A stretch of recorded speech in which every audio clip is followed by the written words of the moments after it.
I'd like to call the meeting to order, the City Council of the City of Monona, Monday, March 16, 2026. Could you please call the roll? Alder Wood. Alder Here. DeCulo. Here. Alder Kugel. Here. Alder Bernstein. Here. Alder Rademacher. Here. Alder Holmquist. Here. Mayor Moore. Here, please rise for the Pledge of Allegiance. Flag. Got a flag. Lambeau Field. Pledge allegiance to the flag Of of the United States of America and to the republic for which it stands, one nation, under God, indivisible, with liberty and justice for all. I'd like a motion to approve the minutes from March 2nd, 2026, inclusive of the closed session minutes. Motion to approve. Do I have a second? Second. Any changes, corrections, or additions to the minutes? Yeah, Mayor, I have a couple. Okay. It was under G2B, the second clause. Says Alder Bernstein distributed an amendment to the City of Madison that he wanted to make sure the council was aware of. I think that was circulated either by Neil or by the mayor. It wasn't me. Yeah, it was. That was.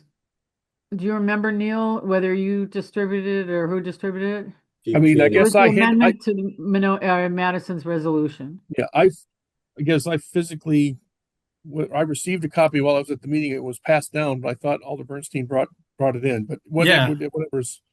I brought it into the Public Safety Committee, but I Brian? didn't. Yeah. So it was Brian that distributed it. He's waving, yes? Yeah. So so okay. Chief Cheney is the one that distributed it. Okay. Okay. Okay. And then the second one was the second to the last clause under G2B. Oh, wait a minute. I'm not sure where it is, but Alder Bernstein expressed concerns about continuing discussion in public at a policy level and preferred if the chiefs could work out how to preserve mutual aid going forward, and didn't feel the resolution should say advance that goal. And I take out the word didn't.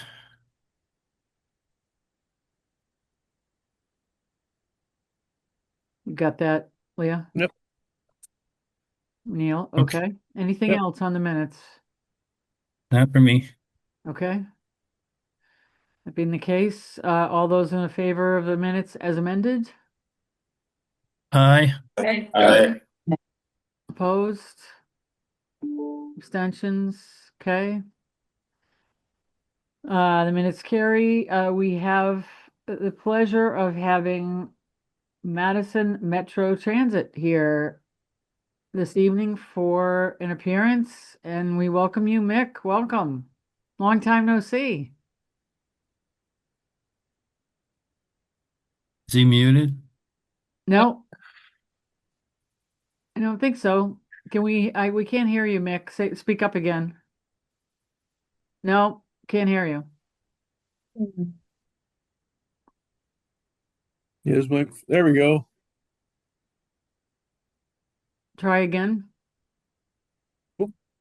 Looks like his microphone is unmuted, but there's no sound coming through. There's no sound, even though your mic is unmuted. I turn his camera off. When in doubt, reboot. Right? Connor is also from Metro.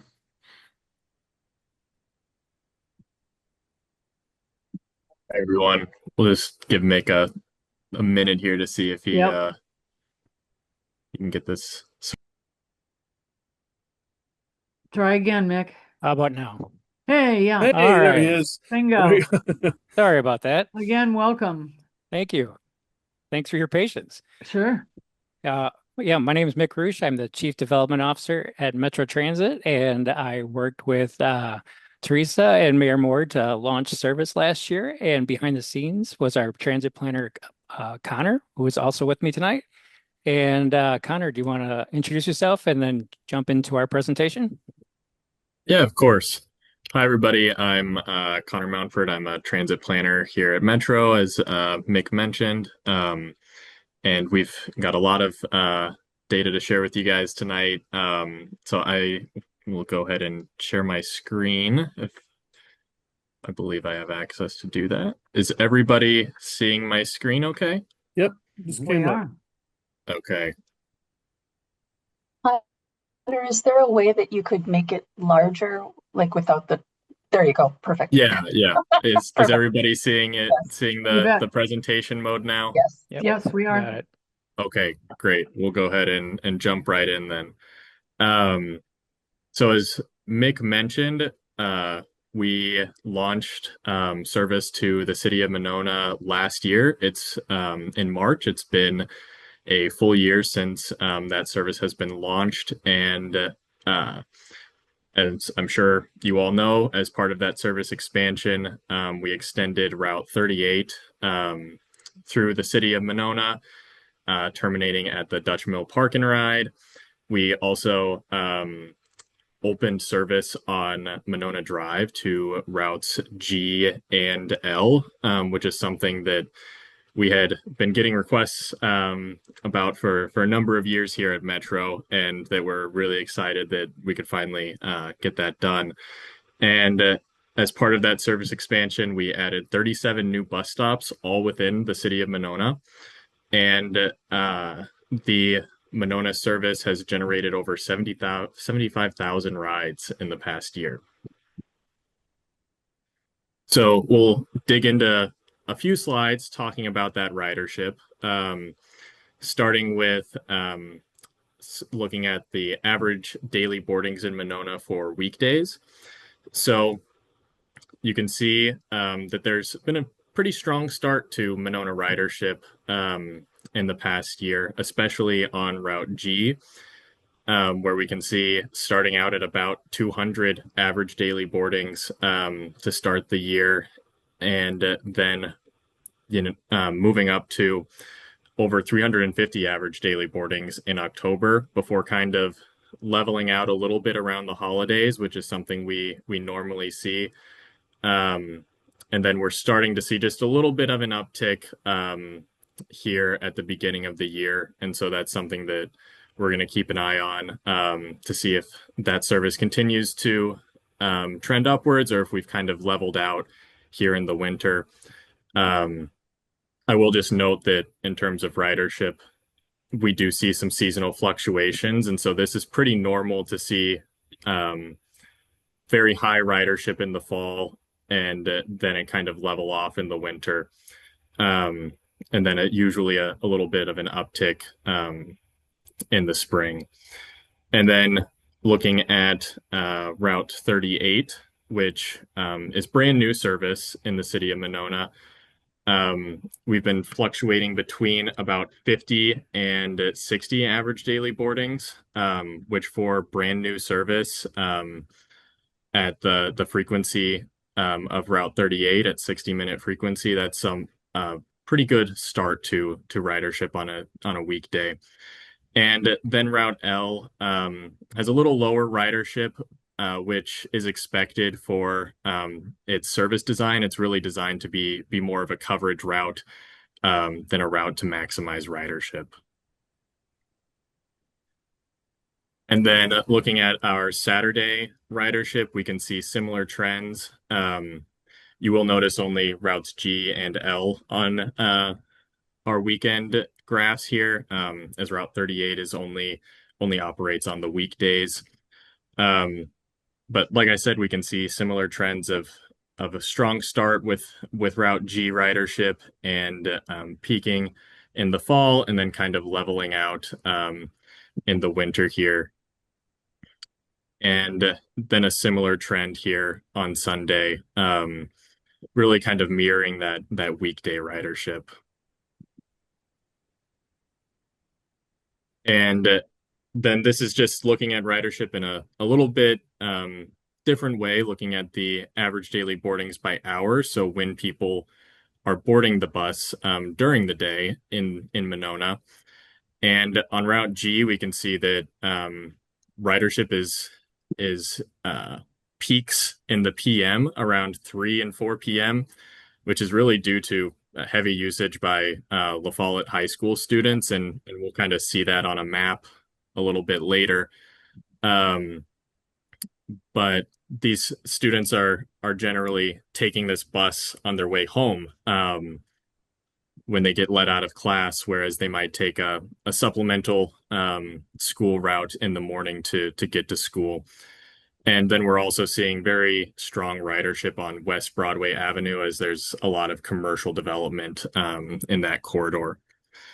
On Route 38, we can see that ridership really peaks in the AM around 7 a.m., right around the morning commute, indicating that this is a route that is more commuter focused, people going to and from work. And a lot of this ridership is generated on Dean Avenue and Monona Drive. And then, as I mentioned earlier, Route L ridership really fluctuates throughout the day as people aren't using that route as much and are kind of planning their trips very specifically with that route, as it is more of a coverage route.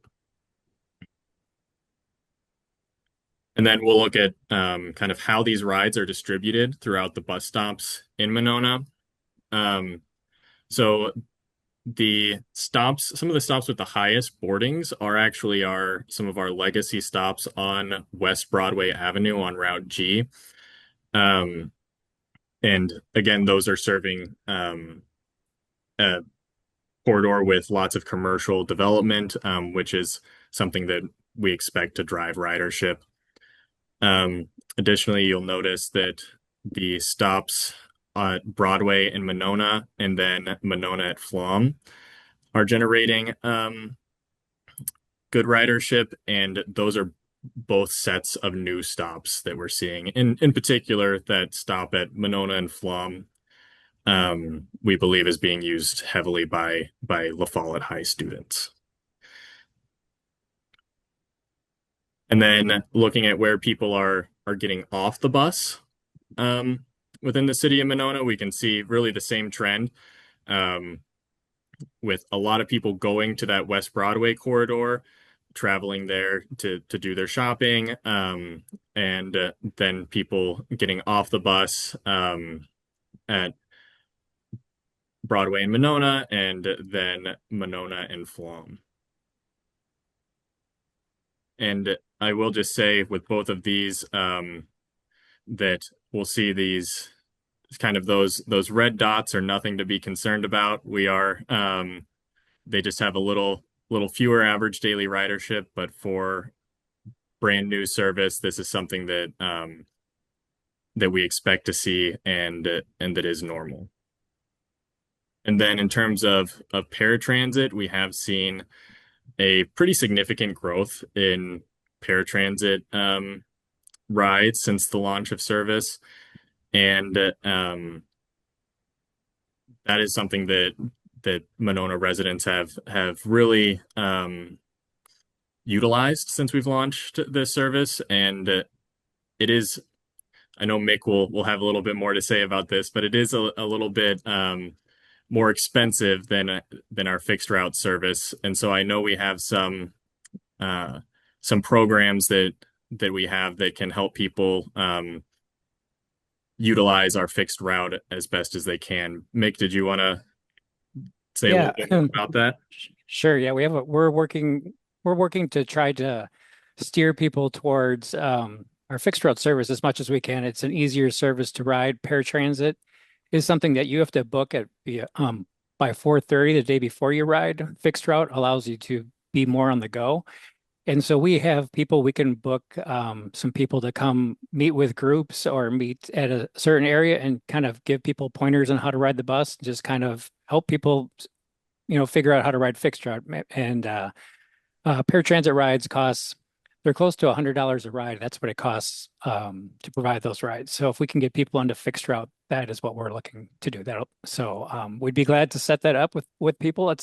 You can give us a call at 608-266-4466 to set up some time. Otherwise, you can email Connor or I, and we can point you in the right direction as well. Yeah, thanks, Mick. Yep. And then I think I'll leave it with you on the fares as well. Oh, the fares are pretty much, we are seeing a number or a majority of our rides are just plain adult fares, which is great. And something that is evident in this here is that you're using fast fare rides, but you can, people that are seniors, youth, or those with disabilities can register their cards with us and get a half price fare. Some people are doing that, as you can see, but if people are looking for a more discounted ride that fall under those different categories, they can email my Metro bus and we can tell them how they can get their account set up. One other thing I do like to mention is that it's really easy to ride the bus. All of our buses right now, you can just board with a credit card and you can just use your credit card directly on the bus, or your Google or Apple or Samsung wallet will also work directly on the bus. So if you see a bus coming by, it's just really, you don't have to get a fast fare card. You can just ride with your tap card. Back to you, Connor.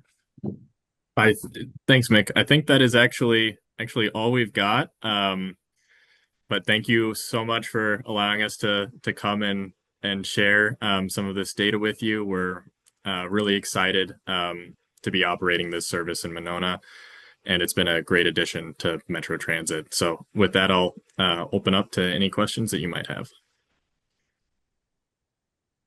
Questions? Just a comment. I think it's great, and thank you for being here today. I'm really ecstatic that we have bus service in Monona now. So thank you. Thank you. I have a question. I have a couple of questions actually. One is, do you know how and Teresa, maybe you know this, or Mark might know this, but can we take the slide down actually? Yeah, give me one second here. Thanks. Bear with me. I had some It's a beautiful slide, trouble but doing I this just last thought, time. yeah. There we go. So do we know how the 75,000 rides compares to first student per One year? max is around about Mark 15,000. Mark About has 15,000 a year was the max, the highest. Holy cow. That's quite a leap. Yeah.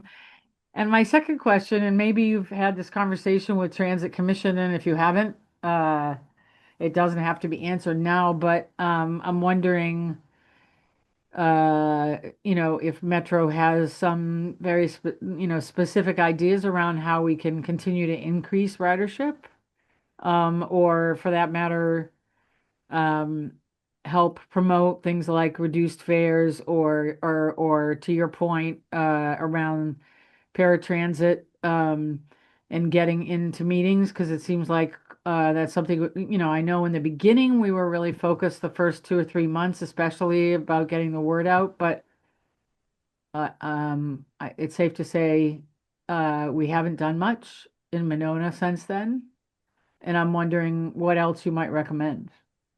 And if you don't have the answer now, that's fine. Maybe that's a conversation with Transit Commission. Well, actually, I just think it's something like just helping promote the service, and something like we did when we first launched, or we did posters and we did all sorts of different things. Our marketing group can work with your communications team, and we can do another effort to get the word out. We can coordinate on social media, that kind of thing. That's actually a real cost. If we could do social media boosts, that's a real cost effective way to market. We could also work, and I mean, the poster thing is really old school, but it is very effective. So we could work and help get posters out to you as well. So I think just keep talking about the service, and we can kind of talk about these stats and just work on growing it by saying how well it's going already. I will say we're working on a system report card that's going to show all of our routes, and it's just going to kind of give a lot of stats per route, ridership, cost per person, all that kind of thing. We're working on that for the whole system, and we're going to post that online when it's ready, we'll share that with the partners, of course, ahead of time. But that is something that we can, that'll help kind of see what we might need to market and what, kind of just kind of give us a general direction on what kind of things we can promote. But I think just having your communications group working with ours, I think we could help increase ridership that way pretty easily. Okay, great. Any other questions? Yeah, Yeah, Rachel. Just one. So there were a couple time slots that had an average of 0 riders. Um, at what point, I think so, at least, at what point would you consider adjusting timeframes that the bus serves to take those timeframes off? Yeah, so I think if I know the slide you're referring to with the time frames, I believe that the only route that would have 0 average daily boardings would be at any time frame would be Route L, and that route isn't one that we would typically adjust to take specific trips out of service, just because it is a coverage route and it does operate through a lot of different neighborhoods throughout the city. And so while both the city of Monona and the city of Madison, and so while there might not be boardings in the city of Monona at those times, there could be boardings in the city of Madison. And so we couldn't take those trips out of the schedule very easily. And then just one other question. In your typical new route startup, how long or how many years before you typically see like a pretty substantial growth in ridership? Yeah, so I would say right now the growth in ridership, the initial entry point for the city of Monona is pretty strong. So one comparison I gave to the Transit Commission was with a similar route that operates in Sun Prairie, Route S, that averages about 50 to 60 average daily boardings as well, which is comparable to what we're seeing on Route 38 right now. And that's a route that's been operating since we launched the redesign in 2023. And so that having Monona come in at an entry point with 50 to 60 average daily boardings in the city is something that's been encouraging for us. Thank you. If I could just follow up on that, I think the slide that was a little confusing with regard to Route 38, because Route 38 ends at 7 p.m., but it looked to me like the line still was on there going 0 out to 11 p.m. Oh, That was probably what I was seeing. Okay. I can take a look at that. Yeah, it might just be 0 boardings there after 7 p.m. As well, just the way the route or the graph was set up. So Right. I can verify that for you and follow up. Great. Any other questions? I just have a comment, Mayor. Yeah. My internet connection is not doing very well, so I hope this comes through. I realize some of maybe this is what Rachel was referring to, that there were some stops within, sort of like the city center of Monona that Connor said, don't worry about those little red circles, where you have between 0 and 5 riders. Right. I feel like that count of onboardings is very similar to the same numbers we saw with our previous service. But as you also saw, we went from 2,000 to 75,000, right? And that number is only within the city of Monona limits. It's not the, so It's not, a large regional number. It's just because of adding the city of Monona. So I think we need to realize that Monona stretches further geographically than just the city center here near the city hall. Sure. It would We add, definitely- though, we're only averaging about 15 writers. So he's saying 50 to 60. So there is a big difference between the two. Yeah. Can you Right. say that We were doing 15. What you're saying, Mark, is we were doing 15 a day, and now we're doing like 50 a day out of that. I believe 15 that's what 15 Connor's, riders yeah. per day? Yeah. Yeah. Yeah. Yep. Brian. One point of clarification, the large dot, and it was mentioned a few times about Monona Drive and Flom, that is a large pickup spot and drop-off spot. That's likely contributing to the number, but if I recall correctly, before us joining Metro, that was already a stop for G. Yes, there was a stop. It was actually a different stop a little bit further down on Flom, closer to La Follette High, and it was relocated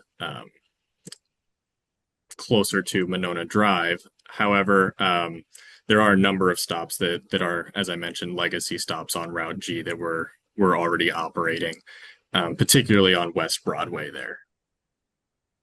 And so did we pull out the numbers to subtract those out? So when you mentioned, a good chunk of our La Follette students and Senate students at our neighboring schools, they're likely a large group of riders that are boarding those stops all along from La Follette all the way up to Monona Drive. And are we taking that out of the additional 75,000? That's something we could look at and update a number for you if that's something that would be of interest to the council. And why, Brian, why would you want to take it out of? I just don't think it's a fair comparison to say that our ridership has increased from what we had at our previous service to what it is now, and include a stop that already existed for Metro and already captured a significant number of riders. Got it. Got it. I appreciate it. I just was looking for clarity. Thank you. Yeah. But Brian, ridership at that existing stop increased. We don't know that. That's Well, part of the question, that you would have to back out what previous ridership was for those locations. Well, Right. I don't know. I mean, if ridership increased, it increased, even though the stop was an existing stop. I mean, people from Well, and maybe that's yeah. And Connor, maybe that's the point to clarify. If those stops are generating, I'm just making up the number, 100 riders, was it 80 before, and we gained an additional 20 riders at those stops? Like that's the part that I think was be most helpful for those legacy stops that existed prior to us joining. Right. Yeah, of course. And that's something that we can put together and follow up with you on. Thanks. Any other questions, comments? Well, again, guys, really appreciate Connor and Mick. Really appreciate both being here and providing this update a year out. And thank you for all you do. Yeah, thank you for having us. Thank you. Any other appearances this evening? Is there anybody else here to make an appearance? And if so, please raise your hand. Beth. Yes. Hi. Welcome. Thank you. You have, I'm sure you know this already because I think you've done this drill, but we have 3 minutes for appearances and we're here just to listen. Sounds good. Thank you. Thank you, Mayor Moore and City Council, for this opportunity to speak. My name is Beth Esser. I live at 6009 Ridgewood Avenue. I'm here tonight to speak about the mutual aid resolution. It's clear from an article I read in the Herald Independent a couple weeks ago why Madison passed their own resolution to seek reimbursements for mutual aid requests. It is a result of our police pursuit policy. We need to be looking upstream here and discussing the police pursuit policy and not a retaliatory mutual aid resolution. I have written to the city council twice before about our police pursuit policy and continue to be frustrated that our city allows our police chief to implement a policy that does not make our community safer. Now, in addition to the lack of increased safety, the policy is putting our officers at risk by limiting their resources for mutual aid over the fear of the financial cost it could cause our city. How is any of this logical? We need to tell our police chief, who I have never met but assume is a good person and well-intentioned, that he is wrong on this police pursuit policy. Police pursuit should only be allowed when violent crime has occurred and the suspect poses an imminent threat to others. This is what experts recommend, and data does not support more aggressive police pursuit policies. The fact that our city's policy has already resulted in the deaths of people who were chased after erratic movement was observed by an officer is something we all should be ashamed of. No violent crime or imminent threat was observed in that situation, but the initiation of the pursuit resulted in risk to innocent bystanders, the officers themselves, and of course ended up in the deaths of all 3 people in the vehicle. Should they have pulled over? Of course, but none of them should have died. I urge the council to stand up to Chief Cheney and change the policy. This mutual aid resolution should be delayed and eventually will become not needed once we correct the source of the problem, which is of our city's own making with our too aggressive police pursuit policy. Thank you for your time. Thank you, Beth. Anyone else here to make an appearance? If so, please raise your hand on Zoom. Not seeing anyone else. That being the case, I'll close the appearance section. And I will move on. There is no public hearing tonight. And as the council knows from looking at their agenda, we have a consent agenda. Do I have a motion to approve the consent agenda? Motion to approve. Do I have a second? I'll second. Okay, I have a second. All those in favor say aye. Aye. Opposed? Aye. Opposed? Abstentions? The consent agenda is approved. Sorry? I'm sorry, my connection is awful. Am I allowed to ask questions about something on the consent agenda, or has that opportunity passed? No, you can't ask questions, Teresa. You can, if you want to pull something off the consent agenda, you can. But asking questions about things on the consent agenda is not an option. Okay. So, but then I would request, or I would move to pull item 5 from the consent agenda for the purposes of asking some questions. okay. Item number 5 is removed from the consent agenda. That takes us to council action items. And I'll go to number 1A, consideration of resolution 26-22862 regarding mutual aid requests and risk management brought forth by the Public Safety Committee. Mayor, just if we've pulled the one item off, do we want to address that right away, or just where do they want to move that down to from the consent agenda? I was just gonna address it at the end, but we can address it right away. Up to you. Just wanted to make sure we didn't Okay. miss it. Nope, didn't miss it. Sure. I'll put it first on the council action items. Consideration of resolution 26-3-2882, directing staff and approved contractors to amend the project scope of work and reduce the overall estimated project costs for a new public safety and administration complex brought forth by the ad hoc public safety building committee. And maybe it would be helpful for the purposes of discussion, maybe it'd be helpful for me to briefly walk through where this is coming from, and then if you have questions, certainly people are welcome to ask questions. Um, so as this states, this is a resolution that was brought forth by the Ad hoc Public Safety Committee, Building Committee. And this is only to approve a smaller scope. We do not have a concept. We do not have exact detail on what's going to be in the building or what it's going to look like or any of that. This is just to say we're going to spend a maximum of 30 million, 25 to 30 million, as opposed to 50 million, which is what was the estimate of the CD Smith and Bray, as was in your packet. Okay. And our goal, and we were requesting a smaller scope because the staff was in 100% agreement that we can't afford a $50 million building, number one.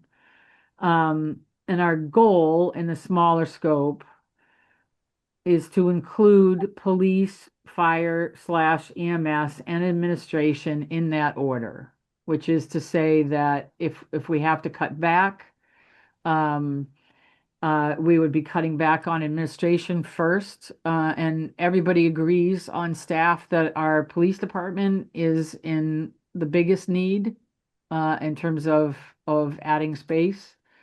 And that's not to say that our fire department isn't insanely old and in need of space, or that we're not in need of space in administration, but it would be in that order.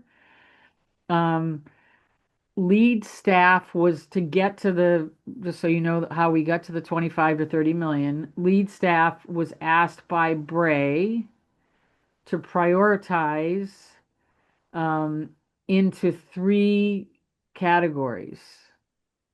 That the three categories being immediate needs, emerging needs, and future needs. And what we agreed to collectively is that we want to take care of immediate and emerging needs, and we're less concerned about future needs. And that is to say that originally, when the ad hoc group was brought together, and the staff were brought together. The staff were primarily asked for what they needed for thinking 60 years out, thinking that this building needed to, whatever we build should last 60 years or so, and without a budget. So no, so what we realized was we want to tackle immediate and emerging needs, and we really can't be thinking 60 years out because God only knows, none of us know what's going to be needed 60 years from now. And frankly, today's residents don't really need to be paying for something that we need 60 years from now either. And the staff agreed that doing immediate and emerging needs soon is a priority. Like, they've been waiting for 15 years. That we've been, our departments have been waiting since 2011 when the first study was done. And so we decided to prioritize those immediate and emerging needs. And so the 25 to 30 million dollar figure are based on a lot of work that we have done internally, taking immediate and emerging needs and CD Smith estimates for like what renovation costs and what various additions cost, for square footage. So it doesn't involve the architecture, what it looks like, how pretty it is, exactly where things are located at this point, but the internal work that was done was to look at the immediate and emerging needs, and the figures that CD Smith had given us for reno and for additions, and to pencil out what we thought we could accomplish for the 25 to 30 million. Does that help people understand to get where we got? It's, in other words, we didn't pick 25 or 30 million out of a hat. We've been doing a lot of work. The staff has been doing a lot of work, and I'm really appreciative of the head staff, particularly in fire and police and the administration, our lead staff, you know, for looking at it all again and saying, you know, what works, what doesn't, what they really need. Again, our goal being to address immediate and emerging needs. So Thank with you. that, happy to answer questions. Thank you, Mayor. Shall I go? Yep.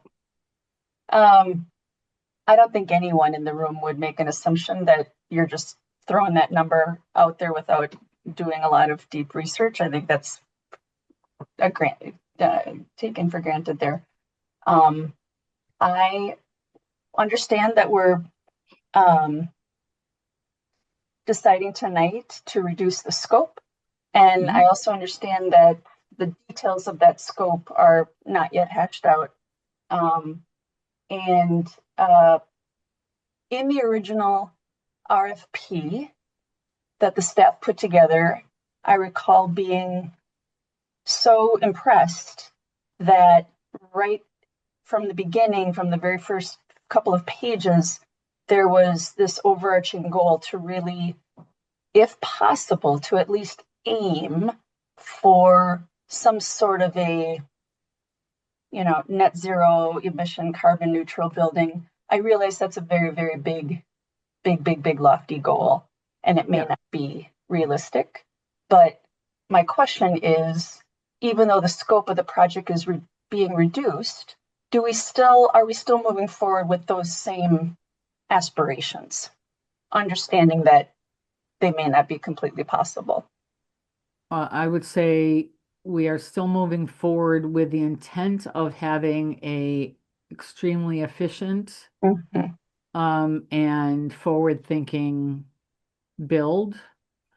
Whether or not we get to net zero is too early. It's too early to determine, and that passing this particular resolution, you know, when we get to an actual building design and we know what the figures are, this body, just like with fire and police and EMS and administration, if we figure out we can't do everything we want to do for less than 35, or we need to spend 35 to get the sustainability features that we want, or it'll be up to this body to decide that's the case. In other words, this doesn't set us in stone. This simply says we're going to reduce the scope and we're going to be smart about the reno and the renovate, you know, and the additions.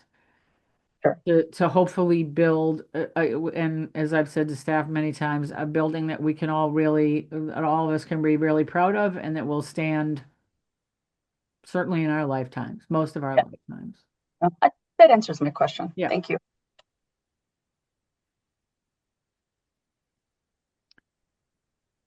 Any other questions on this item? If it's possible, can we just take that vote then? We sure can, if somebody wants to make a motion. I move to approve the agenda item, let's see, on the consent agenda number 5, or F5, as it appears in our meeting packet. Okay, do I have a second? I'll second. Okay, I have a second. Any other discussion? All those in favor say aye. Aye. Opposed? Abstentions? Motion carries. Thank you. That takes us to unfinished business number 1A, consideration of resolution 26 2-2862 regarding mutual aid requests and risk management brought forth by the Public Safety Committee. Patrick? Yes. So I want to basically withdraw the I want to withdraw the original the original resolution and support Doug's substitute resolution, as well as my thoughts are as well as Rick's amendments added into Doug's resolution. Okay. Yeah. So that takes us down to two resolutions before us. Do I have a motion for either one of the resolutions in front I of would us? motion, I would make a motion to approve Doug's resolution with the additions of Rick's amendments. Okay, do I have a second? I'll second. I have a second from Doug. That brings us up for discussion. Yeah, I did want to, if I could just, there's one sort of almost clerical correction that I made in the, be it further resolved clause, which Leah sent out, earlier. Yeah, So I'm sorry, I'm not finding it. I'll get it But for you right here. okay. It The is a change to be it further resolved that the Common Council of Monona respectfully requests that the Common Council of the City of Madison that's it. reconsider resolution 9986 in the interest of public safety throughout the metropolitan area. Yep. Yep. So that if the movement is okay, I would add that language. Yeah. Yes. Yeah, absolutely. Okay. So we have a motion and a second on the floor with Doug's revised resolution with the addition of Rick's two whereas. Teresa? I have concerns about Alderwood's resolution. And the concerns basically, I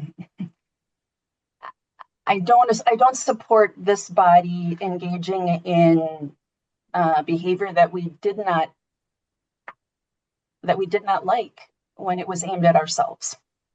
And I would like to see us respond differently, and to ask ourselves what it is that we're trying to achieve, and to think really long term about this.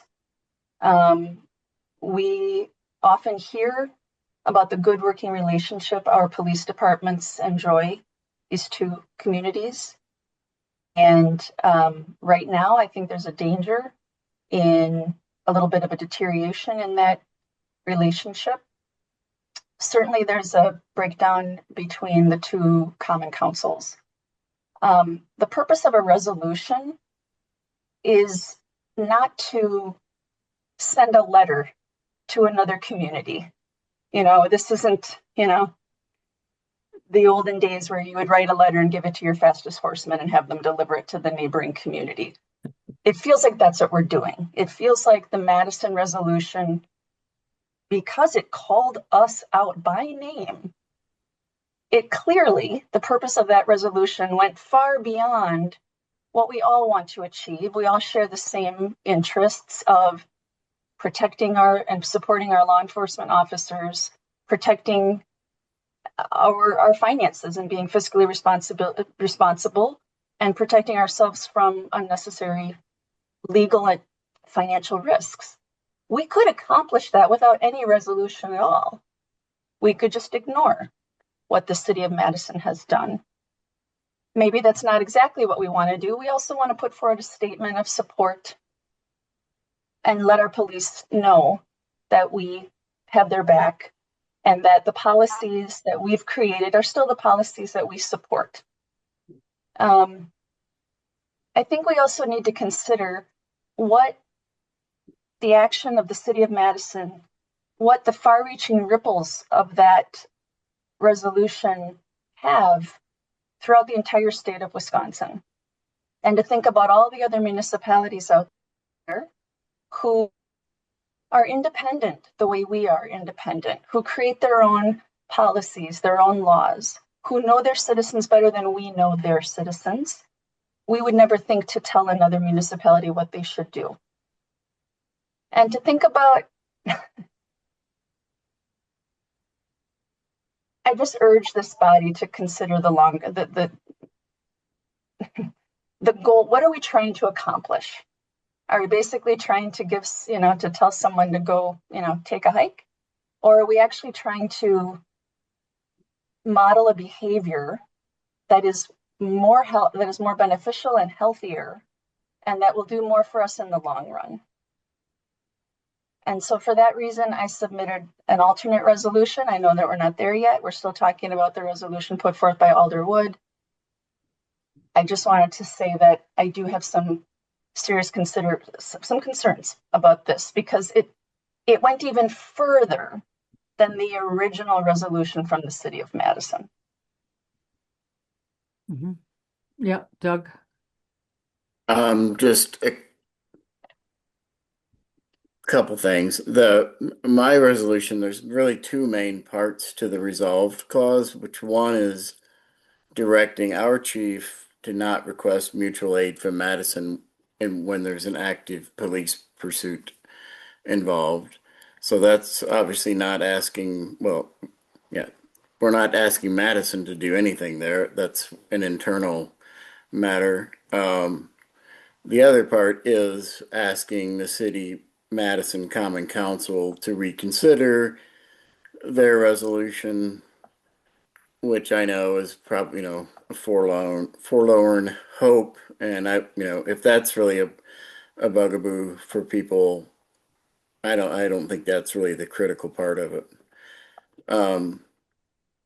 I do know Chief Cheney has some specific concerns about my substitute resolution, so at some point I'd like to hear from him on it.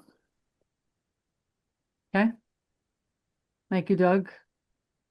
Chief Cheney. Patrick. No, Brian can speak first. Okay. Hello, Chief Council. Cheney. Thank you, Council President Wood.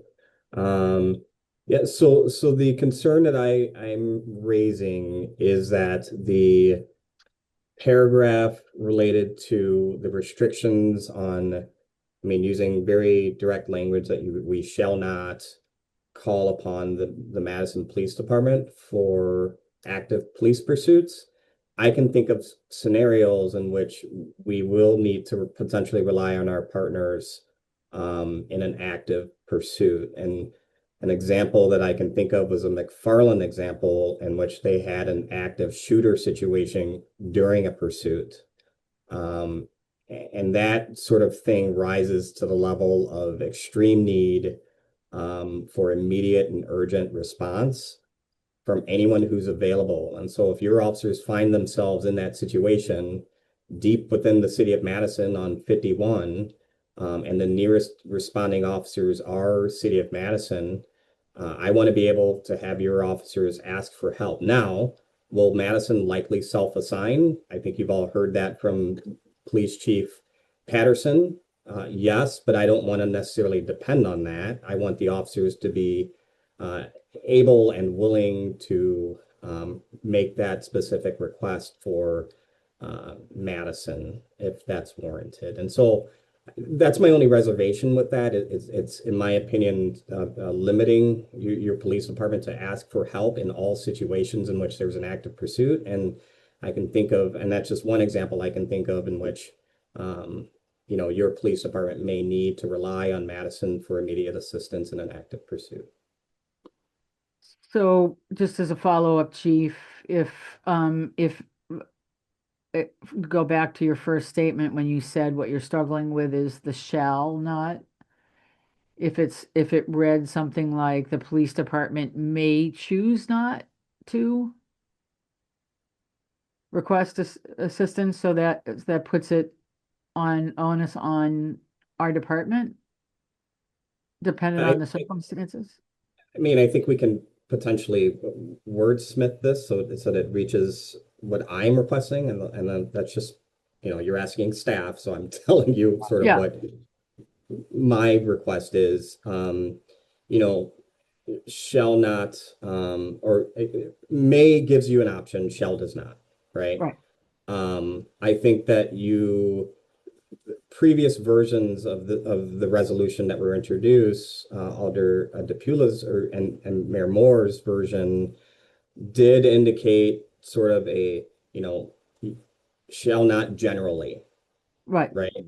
And the shall not generally means that in the normal course of action, you shall not. However, there are extraordinary circumstances in which you are permitted. Right. So, Alder DePula, did you have something? yeah, I was thinking about that, and maybe one method to address that would be to change that wording just a little bit, where we have shall not. Hold on, I'm looking for it right here. And shall not request assistance from the Madison Police Department to participate in active pursuits unless there is an imminent, and we go back to one of the original versions where unless there is extenuating circumstances that cause. I'm sorry. How do we have that? I'm trying to think of how we had that worded originally. Let me look at the original. Give me a second here. Resources required. Why can't I find this right now? Can you help me find this? Let's see. Administrative obligations among aid partners. Anyway, I think the fix would be to add some leeway in there. And I'm just trying to think of how we had that worded originally, which was in I've got it. Except for instances that require, except for He's got it, I think. Yeah. Doug? Yeah. Alderwood.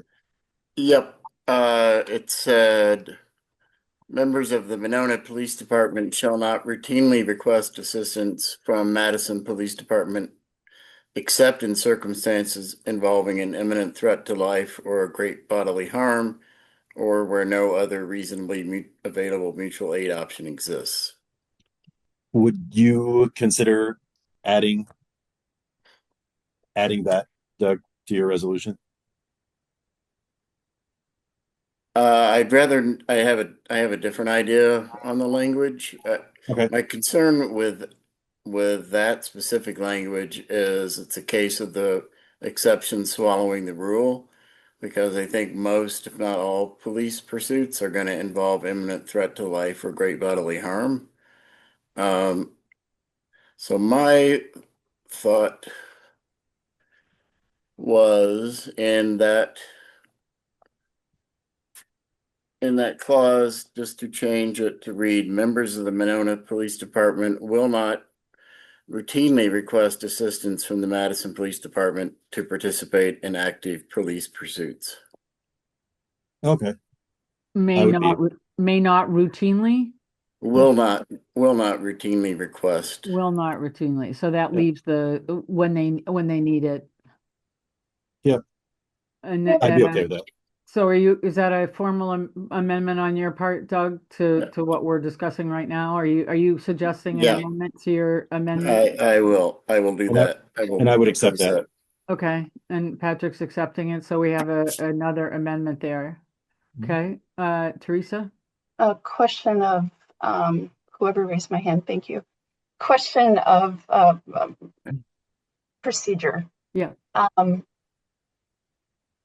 We have multiple suggestions before us right now, and we're talking about one. We only have one of us, and we only have one in front of us right now. We have a motion on the floor for Doug's amendments. I mean, for Doug's resolution specifically. I understand that. What I was saying is that this is obviously a matter that we all are taking very seriously, and that's great. Mm-hmm. And multiple people, myself included, submitted resolutions. Is the order that we will work out this first resolution and talk, what is the order that in which we consider all resolutions? How does that work? Go ahead. We have a resolution on the floor, but Doug, go ahead.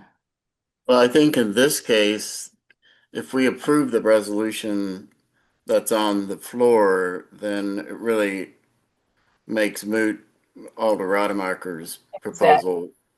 So I guess procedurally, probably the best way to do it would be for her to offer that as a substitute amendment before we vote on this. I guess I'm not really. It's a little. It's certainly confusing. But I suppose we could vote on this one, vote it up or down. Okay. If it fails, then there would be an opportunity to take up Teresa's. So Alder Wood, when you say it's confusing, is there something I can clarify for you, or are you saying that about the amendment, or are you No, it's saying just the procedure is confusing? It's the process. procedurally, it's Okay. not something that comes up very often where we Right. have Right. three competing resolutions. Right. Right, Exactly. and also I would say that the two resolutions that were in the packet uh prior to your resolution, Teresa, were in the packet last time, so they've already had a first read, if you will. So that's why I was taking Doug's and Patrick's first. Okay. But So I'm is but it, it, but if we since we have a resolution on the floor with a second, uh which we've been discussing and we've amended, if the individuals who put that and obviously Patrick withdrew his, so there's only one that was in the packet to begin with. So if those that that made a motion and a second want to withdraw that motion and second to be able to take up Teresa's first, as opposed to seeing what this vote does. I believe that is okay by Robert's Rules of Order, is it not? I believe so, Mayor. If both the motion and the maker and the second were willing to do that. Right. if who was willing to do that? The The person who maker of made the the motion motion and and the the second second. on the motion. The motion and the second. Okay. So if the individuals who made the motion and the second are willing to withdraw the motion and the second in order to take up Alder Rademacher's resolution, Which, then we can do that. Otherwise, we would vote on this and see where the chips fall. And mhm. um, Am I understanding it correctly that the resolution which passed out of the Public Safety Committee yes, is no longer a resolution that we are voting on? correct. The resolution that I submitted is based on the resolution that was approved by the Public Safety Committee. Well, but so is Doug's. So Mhm. I mean, I mean, it's there. I mean, for With all a intents and very purposes, big there. difference, with a very big difference. Alderwood, again, what is the purpose that we are trying to achieve? Are we trying to send a letter? Are we trying to communicate with our neighbors? Or that's not what resolutions are for. It Actually, feels to me like we're fighting with Madison. It feels like we're getting tit for tat with each other. Alder, Alderwood's resolution mentions the word Madison 8 times. right? I mean, Alder, why do we do that? or Alder, we're trying to establish a process, right? We're not arguing about the resolutions right now or making our case about the resolutions. Mhm. So, Mayor, if I could, actually, I would classify both resolutions as substitute resolutions. yeah, So they both started with originally with what came, well, both were originated with what came out of the Public Works or the Public Safety Committee, but then both of them, I would argue, are basically presented as substitute resolutions. We have a right. motion on the floor with one particular at That's this point. right. So again, if the individuals who had a motion and a second, which is what's on the floor, want to Well, withdraw are willing to withdraw, then we can take up the other resolution. Otherwise, we have a vote to take. I guess Unless I'd we have a rather, discussion. Is there an I, opportunity? Oh, I'm sorry. Go ahead, Doug. well, I was going to say, I would rather go ahead and vote on this one, and then Teresa can propose hers after that and see what happens. I would concur. So as you've already said, Alderwood, if you're the problem is that I fully expect my resolution to be modified by this body.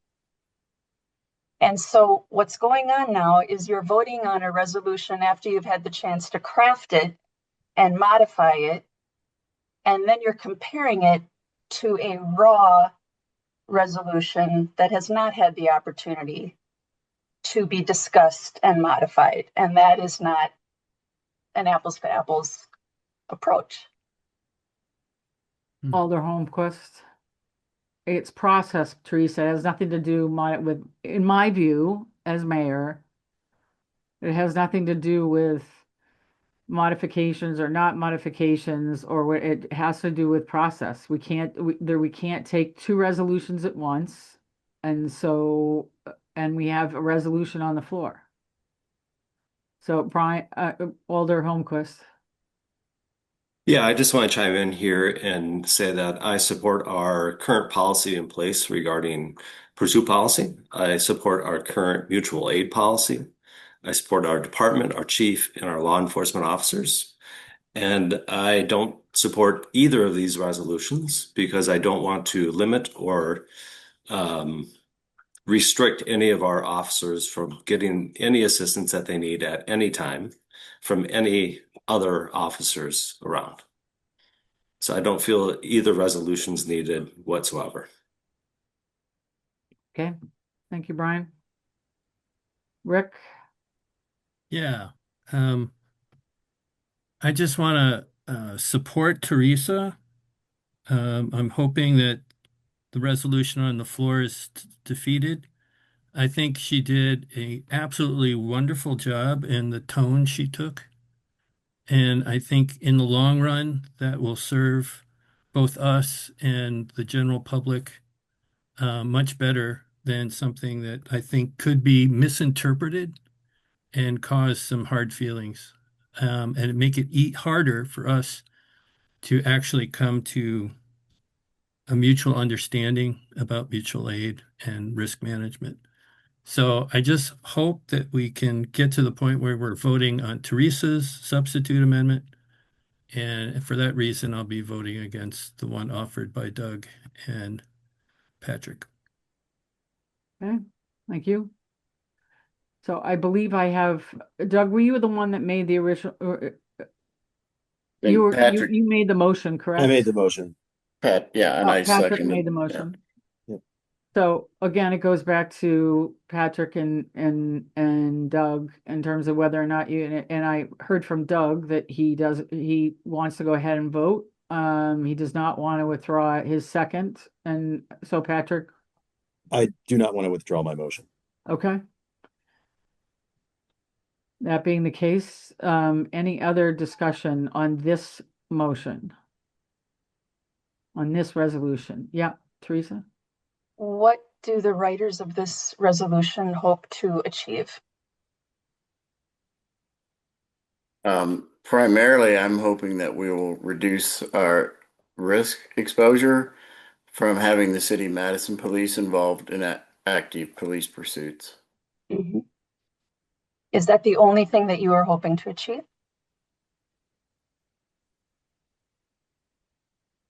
Well, I mean, I would like them to reconsider their resolution, but the primary focus is to reduce our financial exposure. Mm-hmm. But certainly there are other things to consider, right? And I wonder if I were in an argument with someone and I started to think that maybe I had messed up, right? it would be difficult for me to admit that I had messed up if the other person just kept punching at me. So if we do, and I do believe that people are reasonable, and I do think that there's already some that are reconsidering the long-reaching effects that they did not think this might have. And I think there already are people that are thinking that they may have messed up. And so in any relationship, we have to give the other person the space and the safety to say that and to start the process of repairing a relationship. So let me just say, with all due respect, Teresa, there's nothing in this resolution, as I read it, that is punching Madison. I mean, the word Madison appears 8 times in our policy document. Correct. But correct. Hang on. Will you let me finish, please? Yes, I don't believe. Sorry, my apologies. I'm just saying my opinion. Sure. There's nothing in the resolution. I understand that Madison is mentioned 8 times. We are writing this resolution because Madison mentioned Monona multiple times and obviously did what they did. But beyond that, I don't think there's anything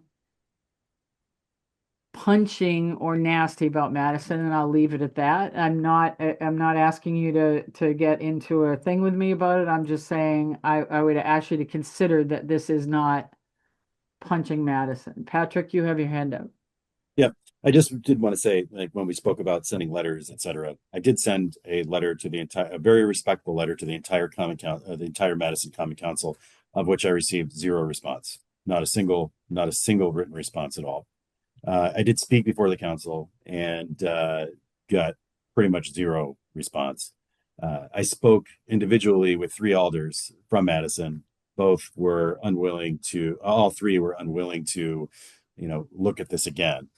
So I'm not quite sure what else we need to do in that regard. There was much talk amongst the Madison Public Safety Committee when that resolution was drafted that the Common Council president had been reaching out to alders all across Dane County, talking about pursuit policy and trying to get some consensus. But they didn't reach out to anyone from Monona, even though they cited Monona multiple times in their committee meeting.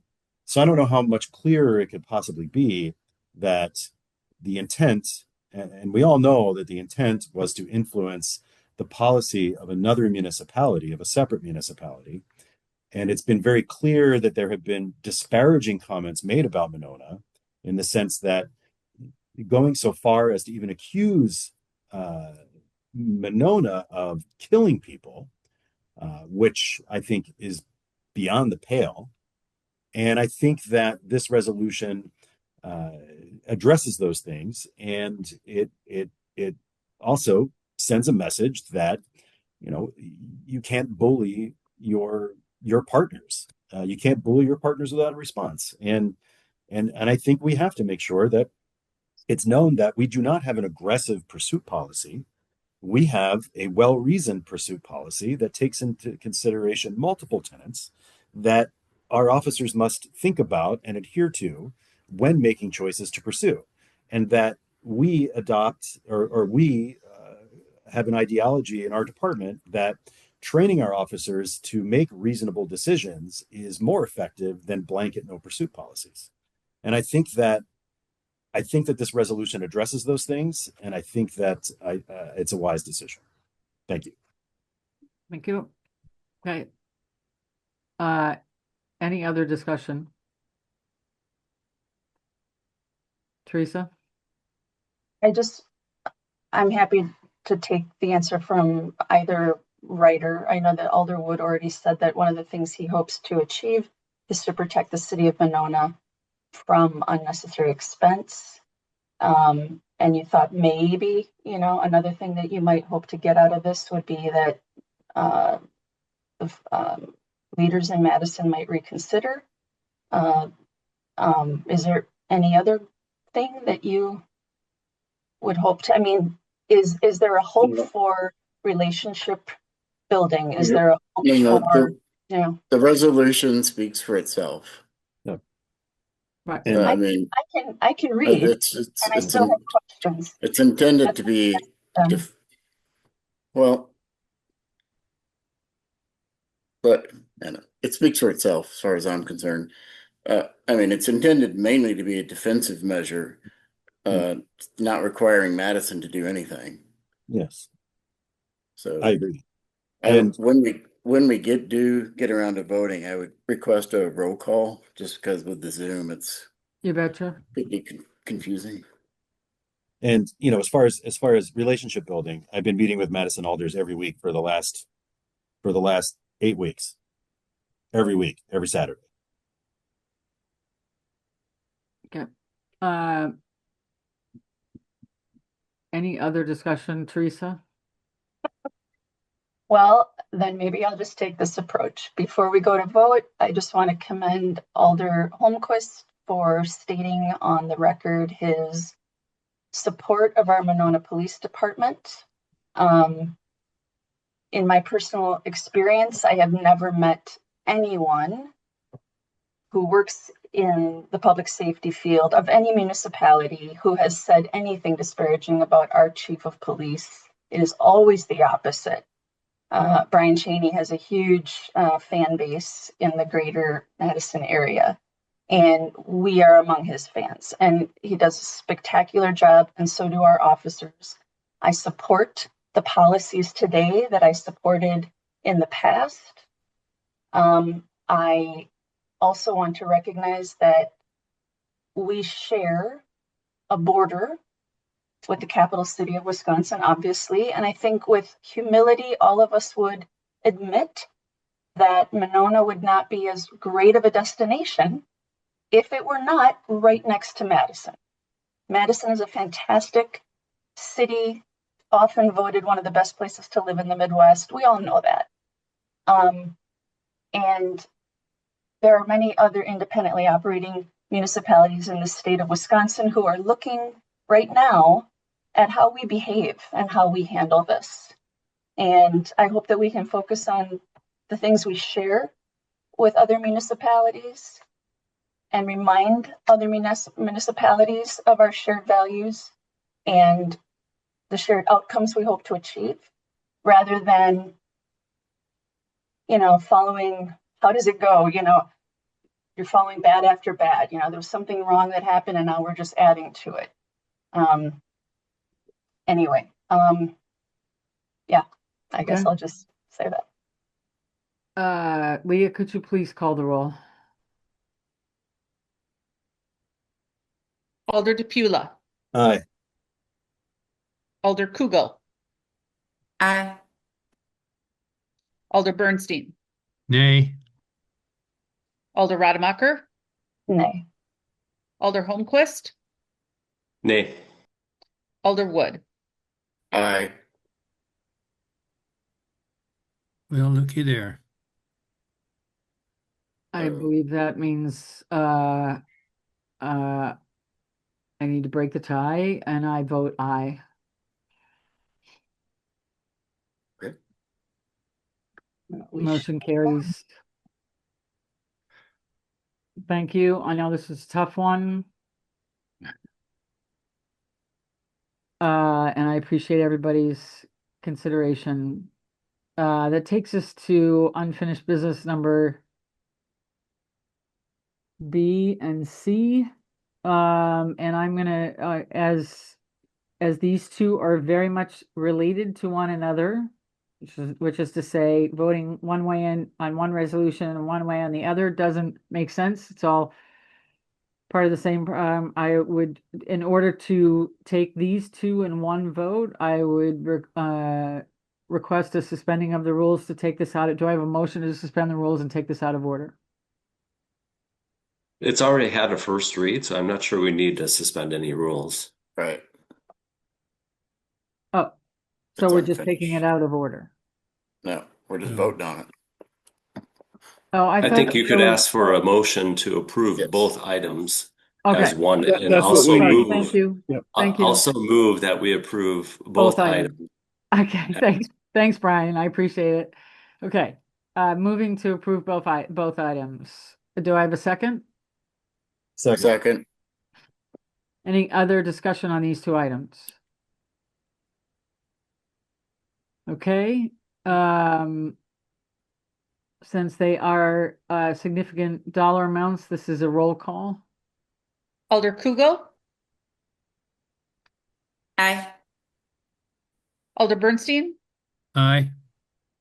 Alder Rademacher, Aye. Alder Holmquist, Aye.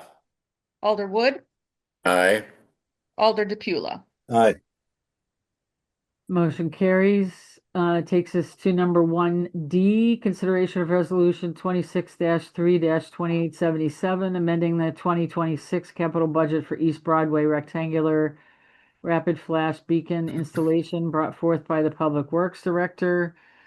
I believe, Dan, have you had any updates on this one since the last meeting? The only update as of right now is that the Public Works Committee did recommend approval as well after the first reading. Okay, I'll move Thank you. approval. do I have a second? Second. I'll I have second. a second. Any other discussion on this item?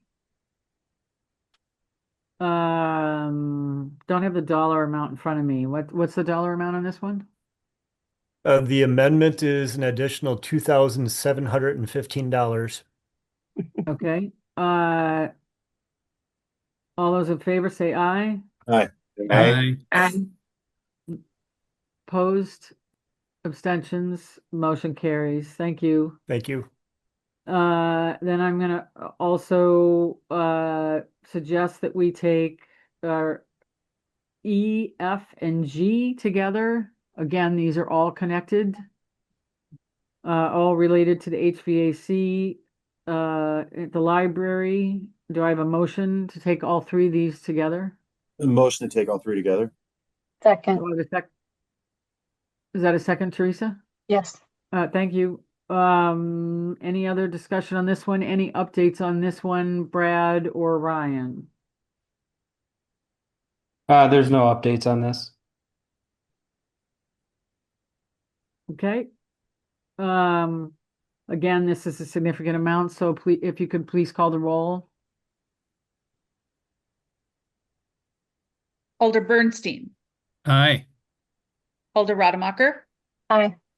Alder Holmquist, Aye. Alder Wood, Aye. Alder DePula, Aye. Alder Kugel. Aye. Okay. Motion carries. Thank you.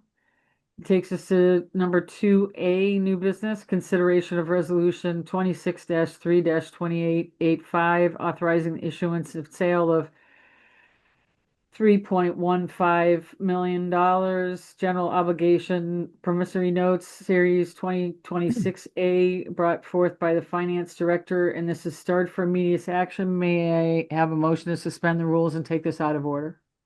And by the way, this is starred for immediate approval because it is, if you don't know, if you don't recall, this was something that we went out to market on. So we need to nab the rates while we've got them. That's Take why this. we're asking for immediate action. Do I have a motion to suspend the rules? I'll Motion move to- to suspend the rules Go and ahead. take this into order. Yeah. Okay, and we have a second. Yes. Second. Okay, all those in favor say aye. Aye. Aye. Aye. Do you need Okay. a roll call vote for this? No, No. for the not for suspending the rules. Okay.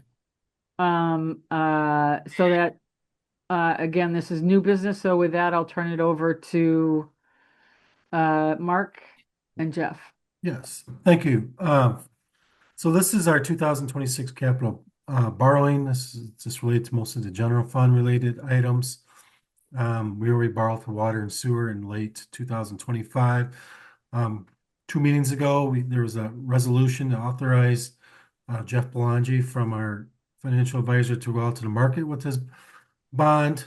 He is here tonight to talk about the results from that and what our new rates are. You would probably received an email around 7 o'clock that was sent. There'll be stuff that Jeff will be talking about with the rates.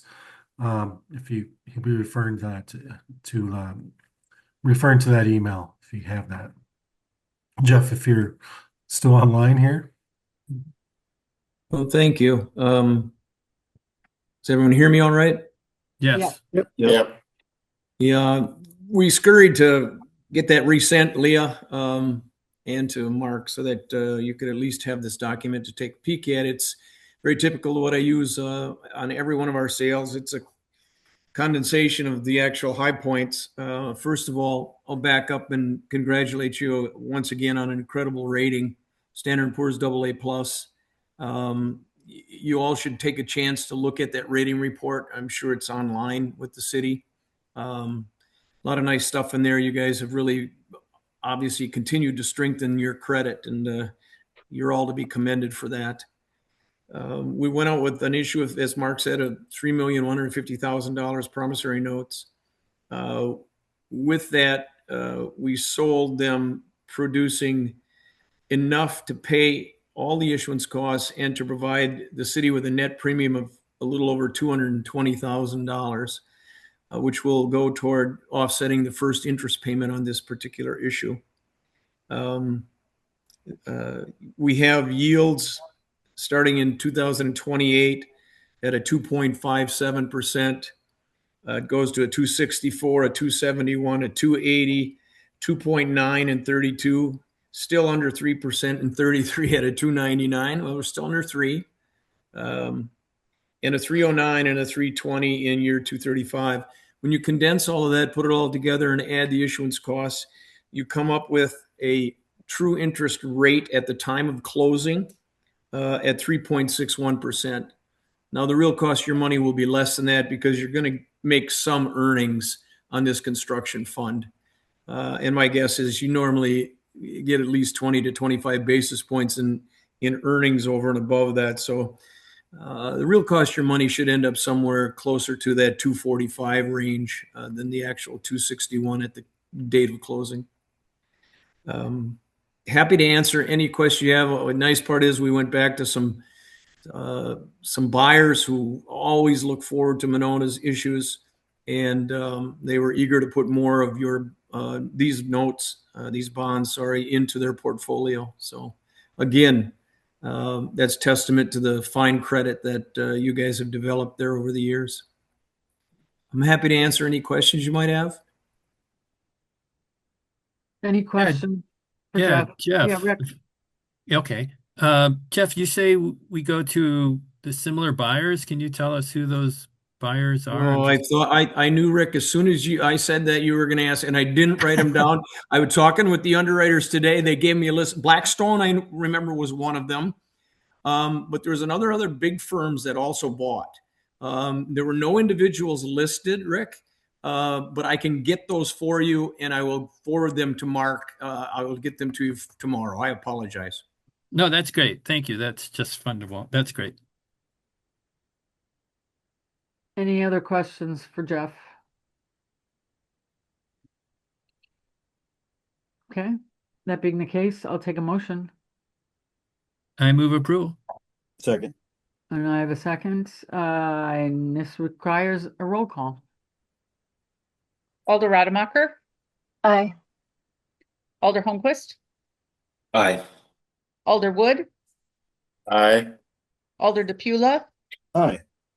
Alder Kugel, Aye. Alder Bernstein. Aye.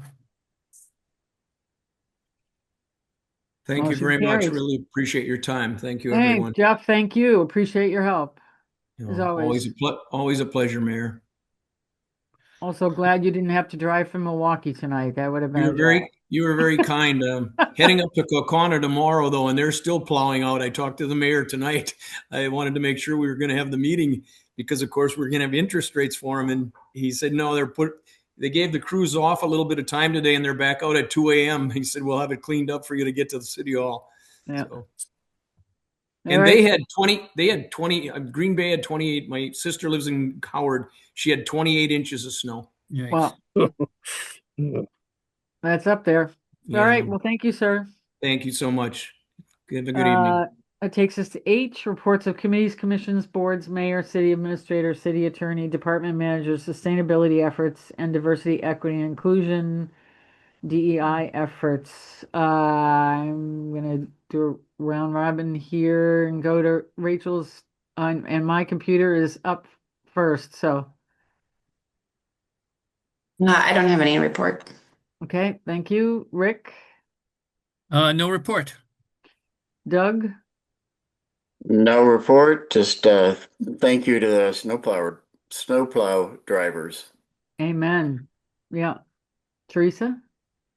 I also don't have any report, but I'll follow Alderwood's example. This morning, a friend of mine wanted to shared with me how happy she was that Madison Metro was on time, even though the awful weather conditions, right? Didn't even phase them. It was great.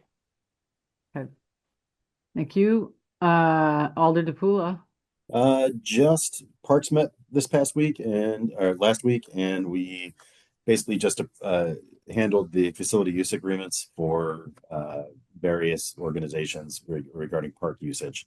Other than that, nothing else to report. Okay, thank you. Alder Holmquist. I have nothing to report. Okay. Leah. I'd just like to inform residents that due to today's blizzard, Pelletieri could not pick up trash and recycling in the community they were supposed to pick up today. So everything for the whole week will be shifted by one day. So Monona's trash and recycling collection this week will be on Saturday. Okay, thank you. Neil. I have no report, Mayor. No report. You guys know, we just talked about everything I've been working on. Okay, Chief Cheney.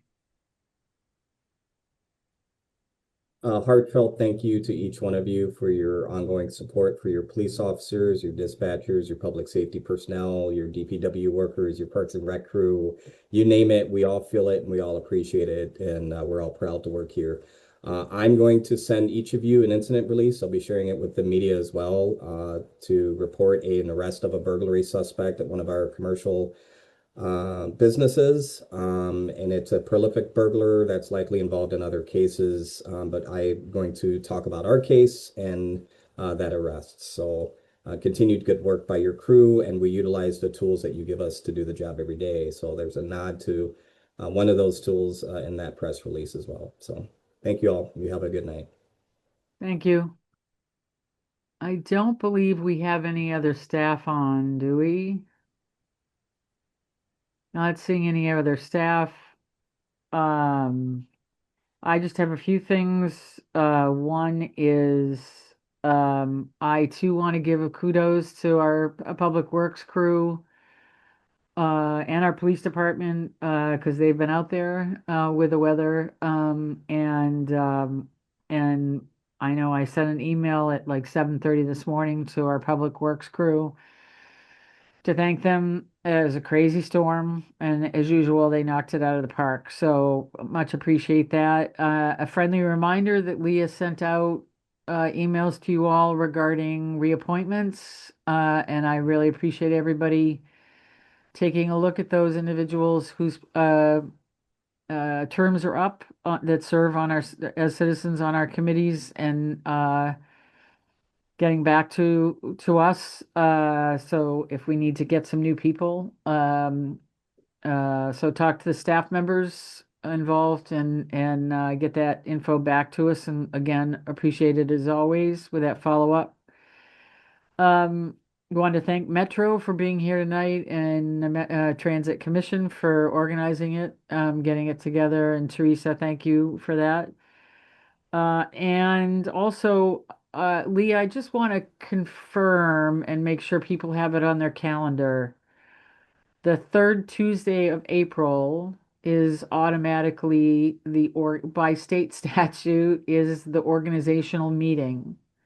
and that's much later than previous. I mean, usually it's in the teens somewhere. The third Tuesday. So make sure you mark your calendar for the 21st because that will be our organizational meeting followed by dinner. Right? Did you say April 21st, Mayor? Correct. Thank you. And with that, there are no appointments this evening. I will take a motion to adjourn. Move to adjourn. Second. All those in favor say aye. Aye. Aye. Aye. We are adjourned. Thanks very much, all.